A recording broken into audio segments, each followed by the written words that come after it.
Magandang araw sa inyong lahat at welcome sa aking channel.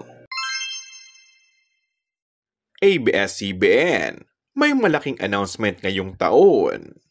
Umpisa pa lang ng buwan ng Pebrero, pero may pasabog na agad.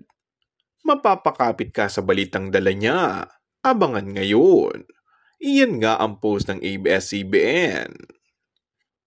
Ilang executive ng Kapamilya Network ang nangakong magiging best year ng ABS-CBN ng 2025 at magkakaroon raw ng isang big turnaround. Maraming netizens ang nananabik sa balitang iyon at inakala nila na bagong prangkisa ang sasalubong sa ABS-CBN ngayong taong ito. Nauna nang inanunsyo ang sanib puwersa ng GMA Network at maging sa all-TV ng dating tahanan nito.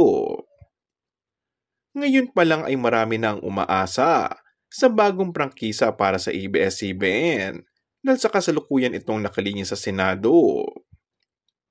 Sa ngayon, ang ABS-CBN ay isang malaking content creator, kaya mula nang nanindigan ng media entity ang kanilang estado ngayon, marami na silang produkto o content ang naisa sa ere na sa iba't ibang platforms, sa TV man, sa cable, sa digital, sa online, maging sa mga sinihan at marami pang iba.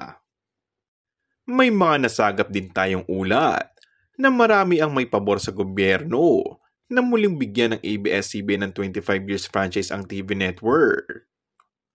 Ngunit ang sigurado, ayon sa source, ay may isang higanting anunsyo na magaganap sa Kapamilya Network na ikakagulat ng lahat.